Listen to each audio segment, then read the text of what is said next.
Femke Teuling van de Bibliotheek Maas en Peel en de directrice Imke Hoebe van SBO De Fontein. Zeg ik dat zo goed? Ja, klopt inderdaad. Ja, dat klopt. En vertel eens, jullie werken natuurlijk ook intensief samen. Hoe is die samenwerking precies ontstaan?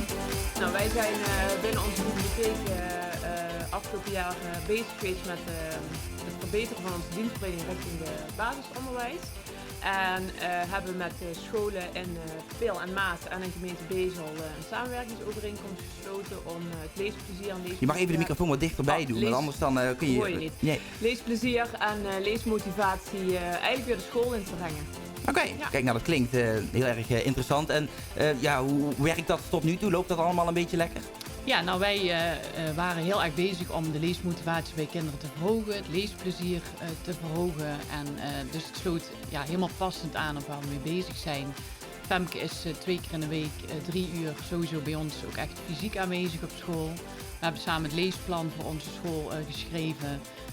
Femke werkt met de kinderen, Femke werkt met de leerkrachten, dus het is echt heel breed. Ja. Wij zijn heel blij met de samenwerking, want we denken echt dat het ons leesonderwijs echt wel versterkt. Dus wat dat betreft een hele mooie samenwerking. Ja, waarom is het zo belangrijk om dat lezen en schrijven op te pakken met de kinderen? Nou, je ziet dat, en dat is afgelopen week ook weer in het nieuws geweest, dat er steeds meer kinderen met een taalachterstand naar de middelbare school gaan. En wat er ontzettend belangrijk is dat er eigenlijk een doorgaande lijn ontstaat van 0 tot 18 jaar, waarin op verschillende momenten in de jeugdjaren van kinderen lezen wordt aangeboden. Want op het moment dat je eigenlijk niet voor wordt gelezen of minder aandacht is voor lezen, dan lopen kinderen op latere leeftijd eigenlijk achter de feiten aan en zie je dat ze minder goed tot hun recht komen in de maatschappij. Ja, dat is natuurlijk iets wat je sowieso al een soort trend, hè, wat al in gang is gezet, toch eigenlijk? Want je ziet een hele hoop statistieken voorbij komen van een hele hoop kinderen die gewoon echt aan een taalachterstand beginnen. En jullie proberen dat eigenlijk gewoon voor te zijn, toch? Ja, en daarbij staat leesplezier gewoon voorop. Dus we zijn, leerkrachten hebben natuurlijk heel veel kennis over de didactiek, over de leestijd. En Femke is gewoon een hele mooie aanvulling om met ons te kijken hoe kunnen we het leesplezier nog verhogen. Dus een heel mooi voorbeeld dat we nu in alle groepen met leeskringen werken, waar kinderen zelf boekpromotie doen. We hebben gisteren met ouders zijn op school geweest om te kijken hoe kun je nog beter voorlezen aan de kinderen. Het is gewoon een hele mooie expertise vanuit de bibliotheek, aanvullend aan de kennis en de expertise van de school. Ja, maken er eigenlijk veel kinderen ook gebruik van? Ja, bij ons iedereen. Dus iedereen heeft, we hebben de bibliotheek op school, dus iedereen heeft zijn eigen bipas, kan met de leerkrachten, met de onderwijsassistenten boeken uitzoeken. Sommigen komen met hele leuke thema's en willen aan Femke eigenlijk boeken vragen die passend zijn bij hun interesses. Dan komt Femke weer met boeken. Ja.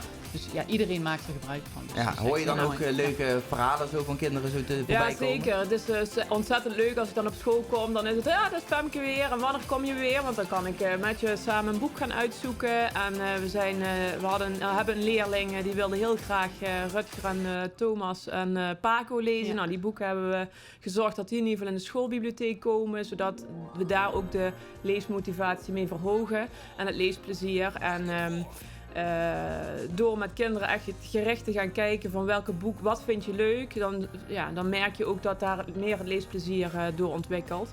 En dat doen we met leerkrachten ook. Dus hoe kunnen zij ervoor zorgen met eenvoudige tips en werkvormen om in de klas met leerlingen met lezen aan de slag te gaan. Ja, klinkt in ieder geval als een drukke job waar je mee bezig bent. Ja, hartstikke leuk. En ik ga van school naar school en we zagen net de Agora-leerlingen. Nou, we zijn ook met het middelbaar onderwijs aan het kijken hoe kunnen we daar de samenwerking versterken.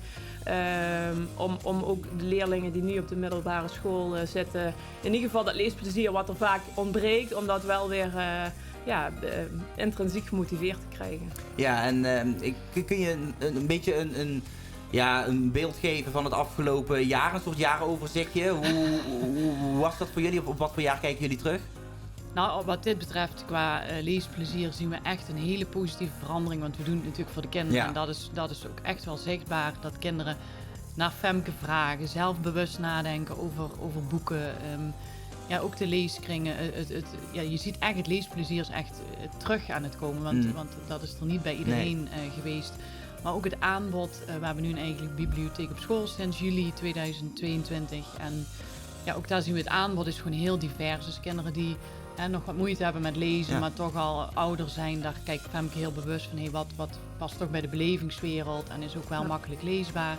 Ja, daar hebben we een enorme ontwikkeling in gemaakt. Maar we zien vooral het plezier bij de kinderen enorm terug.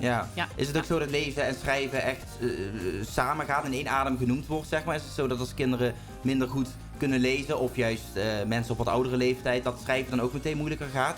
Zit daar een verband in? Ja, daar zit wel een verband in, omdat het natuurlijk bij elkaar hoort. Als je leest, dan weet je ook wat je schrijft en andersom. En krijg je dat niet mee, dan wordt het natuurlijk op beide fronten lastiger. Ja. Zo hebben we leerlingen met dyslexie of leerlingen met andere uitdaging, noem ik het altijd. Ja, dan gaan we gewoon kijken hoe kunnen we ervoor zorgen dat we hen toch passende boeken, dat die in de bieb staan, zodat zij ook gewoon kunnen lezen. Ja. En daar hebben wij bij SBO De Fontein en samenwerking met de Favoriet, hebben we nu die schoolbiep is voor de zomervakantie geopend. En er staat gewoon een heel breed aanbod van verschillende type boeken. Zodat kinderen naast wat ze zelf al snel uit de kast zullen halen, ook andere boeken gestimuleerd worden om ook andere type boeken te lezen. Ja, precies. Laatste vraag voor jou, Imke. Het schijnt ook dat jullie wat last hebben van ruimtegebrek, hè, met de school.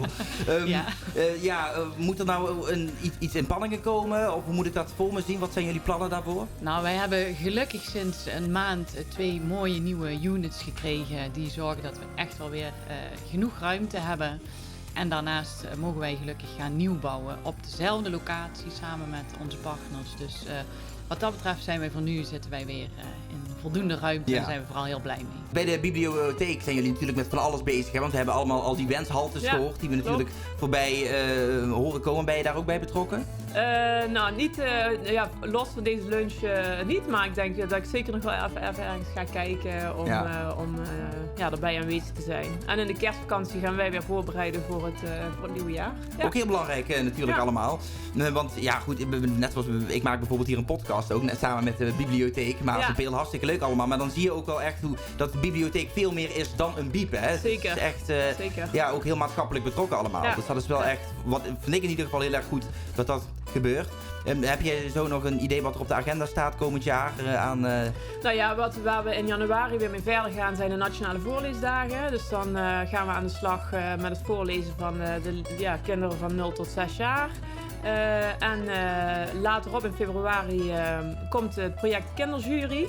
Dat betekent dat we voor kinderen van 6 tot en met 12 jaar mogen ze hun stem uitbrengen op het favoriete boek van 2022.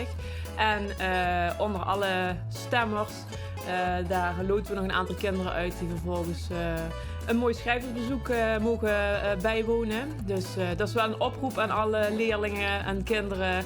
Kies een boek in de bieb, lees het, breng je stem uit en wie weet maak je kans op een mooi schrijversbezoek.